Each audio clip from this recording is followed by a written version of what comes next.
Tarawa namazın hükmü we rekaat sany.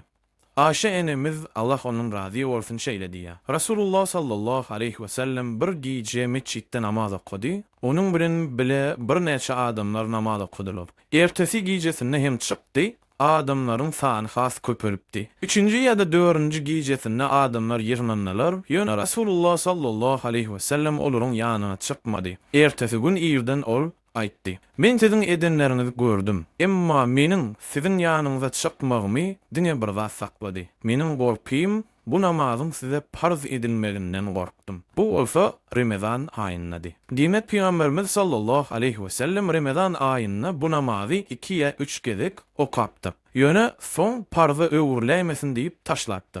Netije tarawa namaz sünnet hasaplanýar. Tarawa neçe rekat okulýar? Ayşe enemizden Sahih Buhari we Muslim'de gelen habarlara göre Peygamberimiz sallallahu aleyhi ve sellem giýje namazy witr bilen 11 rekat okuyan ekeni. Abdullah ibn Abbas we Peygamberimiz sallallahu aleyhi ve sellem 13 rekat okardy diýip aýdýar. Ýöne bu giýje namaza çek goýma däldir. Çünki başga hadisde Peygamberimiz sallallahu aleyhi ve sellem giýje namazy 2-den okulur diýip aýdýar. We belli bir fan kesitlemeýär. Şol sebäpli alimler giýje namazyň belli bir fan bilen çäklenilmeýändigine birazdan alalaşdylar.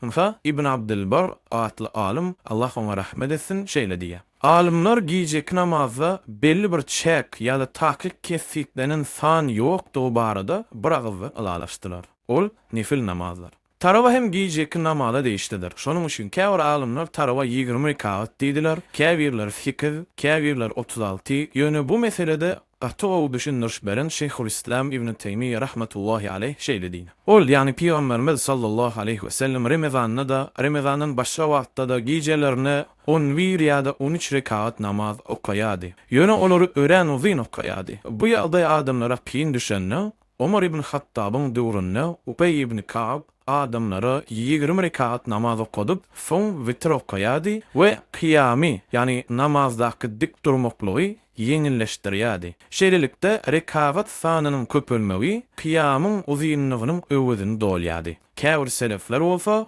40 rekat okaýadylar.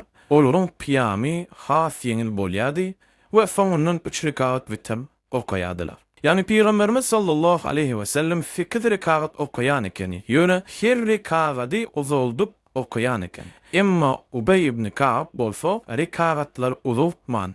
Yani bir farak sıra okap, bir farak ruku secde edip 20 rekat edip okuyan ekeni. Ýöne ahyrynda ikisem bir uzynlykda okulan namaz bolýan eken. Şonuň üçin musulmanlar bu meselede alimler biri-birine inkar etmeýänler. Bu mesele sebäpli aramyzda sowluk giýmelden agzy birligi bozmalar. Möhüm bellek geçmeli mesele. Egerde bir musulman 8 rekat okumaly diýen garaýşy alýan bolsa, ýöne barýan mesçidinde 20 rekat okulýan bolsa, onda ol musulman cemaada uýup 20 rekat okumaly. 8 okap turup aýtmaly, çünki bu agzalalyga ertýär. Ve sallallahu ala nebina Muhammed ve ala alihi ve sahbihi ecmaîn.